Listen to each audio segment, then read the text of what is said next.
I would like to talk today about emotional eating. You know, this is a topic that we have discussed a lot on 60andMe because it is a subject that many women say that they are interested in. You know, why we overeat, why we are eating for emotional reasons rather than nutritious reasons, you know.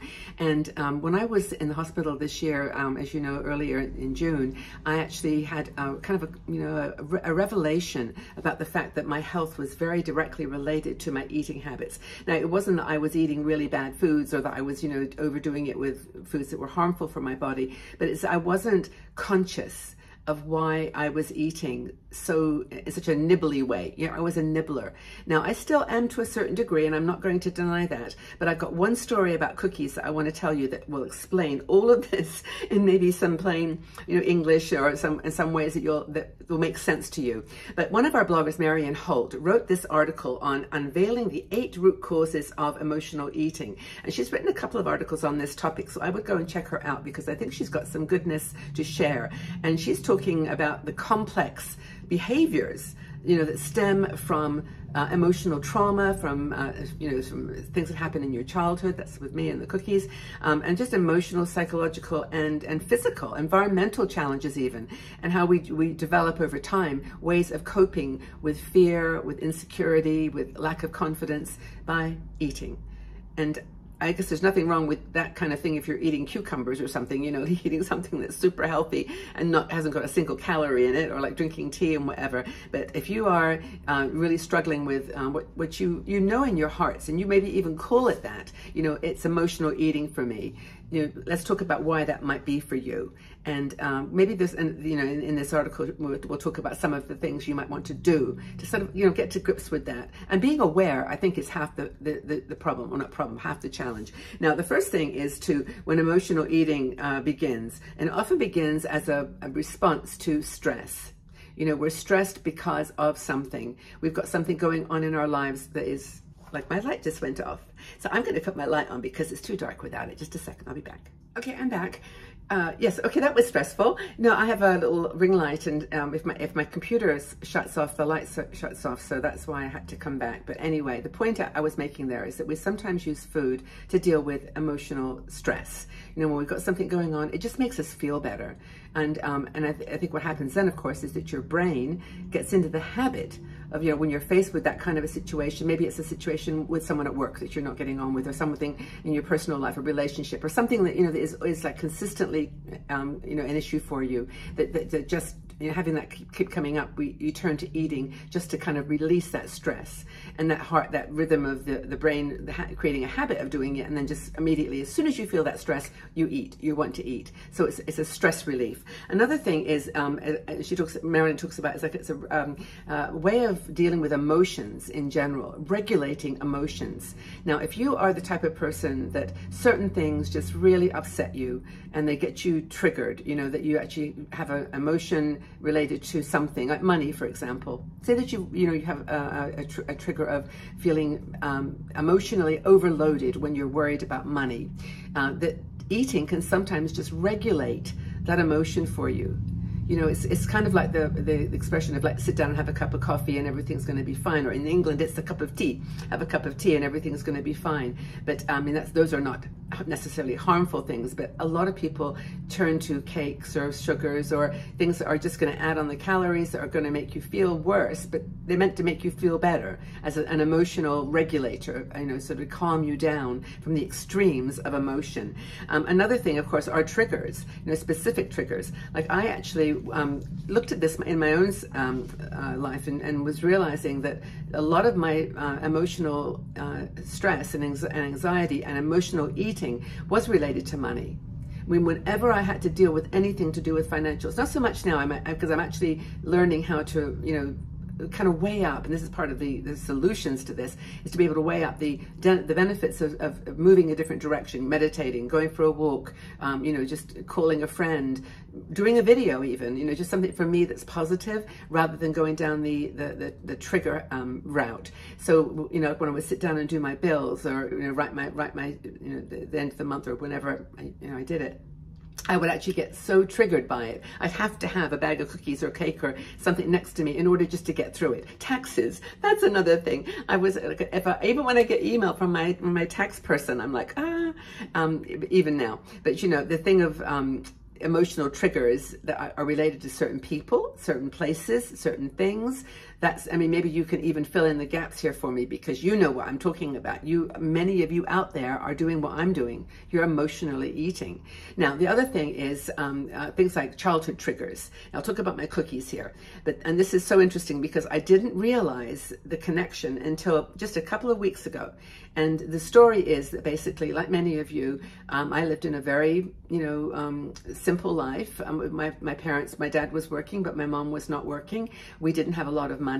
And in fact, we didn't have a lot of money. Full stop. That was our story. But whenever we went shopping, my mom would get cookies. She would buy some cookies, and we were all so excited. And sometimes she'd let us choose, and we were all like, "Oh my goodness, we're going to get cookies." And then we'd come home and we couldn't find them. And it's like, "Mom, can we have a cookie? Mommy, can we have a cookie?" She'd go, "Yeah, you can have one when we do this or when we do that or after that or whatever." They were like her currency, right? And she hid them. She hid the cookies. I remember my two brothers and I would like kind of joke about it. We tried to find the cookies, like who could find the cookies? We never could find the cookies. She would hide the cookies. And now, I'm actually being kind of vulnerable here. Not necessarily, it's not anything serious to tell you, but now I actually, in the morning, the first thing I do, I wake up normally about 5 in the morning, is I go make a cup of tea. And guess what I have with my tea? One cookie. Okay. That's very emotional. I don't know why that made me feel so emotional just then. Because it's a trigger from my childhood. I can afford cookies now.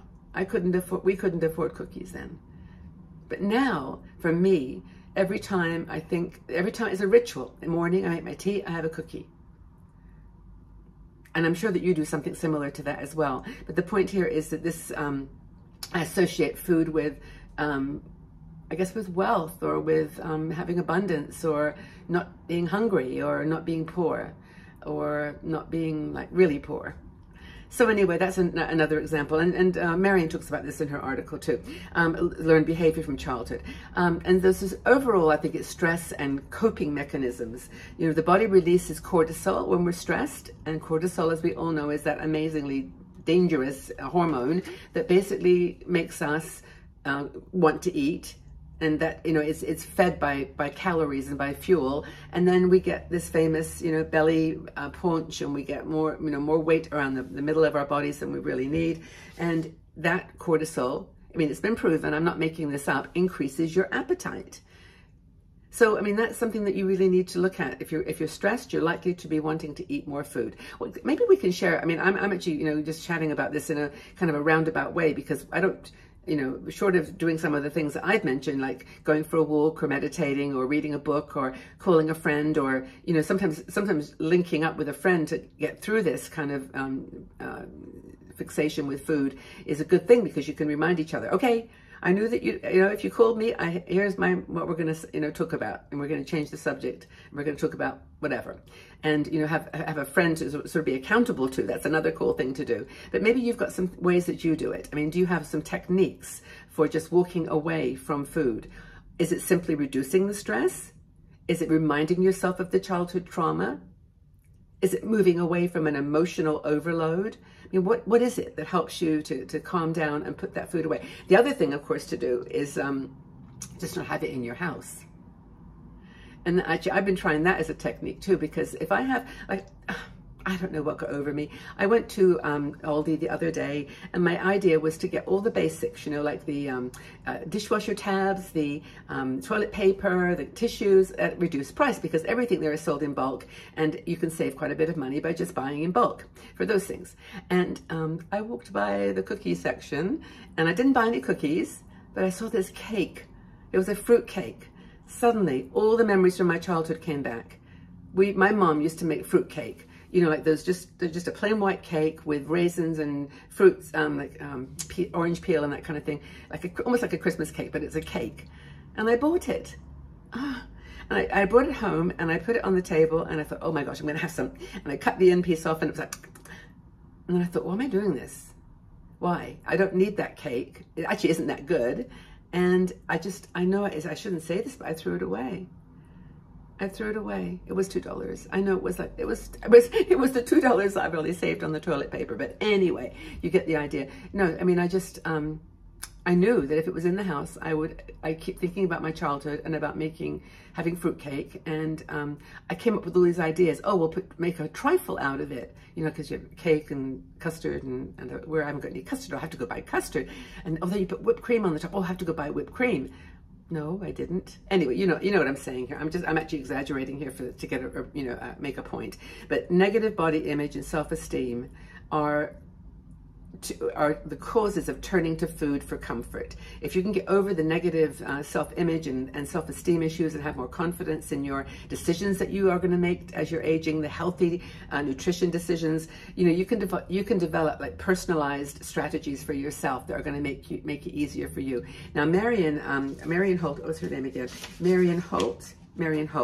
I think if you go to her article at the bottom, I think she's got a booklet or an ebook that you can order. I don't know if there's any charge for it, but I think it's something that could help you to shape these personalized solutions, you know, so that you've got some strategies for healthier eating and healthier emotional eating. Because there's nothing wrong with eating something, like I bought an ice cream yesterday because I'd walked 4 miles yesterday with my little grandson, and I thought I need it's like these what do you call them, like yogurt and juice together. They're called exotic. They're like my favorite ice cream, and they're like 92 calories. Yeah, they've got some sugar, but I'd had one of those. But you know, if that's a personalized strategy to actually treat yourself to a chocolate or treat yourself to something that's, you know, manageable, that's a small amount, that's something that is a gift to yourself or whatever, that's fine. But I think the more important thing is to know why you're reaching for food, and try to get to the bottom of those childhood traumas, the bottom of those experiences, and to just try to limit the unhealthy emotional eating habits that take you down a rabbit hole that is hard to get back up from, you know. Anyway, I'd love your feedback. You know, when did you first start realizing that you were an emotional eater? And did you do anything to stop it? How have you succeeded? Or are you still on the journey?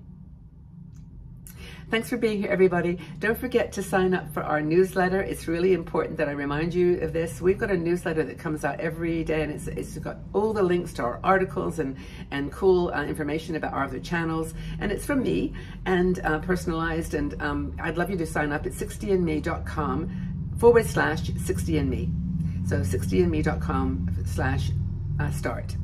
60andme.com/start. Okay, and we'd love to send it to you. Just need your email, and you know, we can be more connected than we are already today. But wish you well. Get out into the world and have a great day. Shine in the world. Smile. Be confident. You're doing great, and know that we're here to support you, support each other. Okay. Sending lots of love. Bye, friends.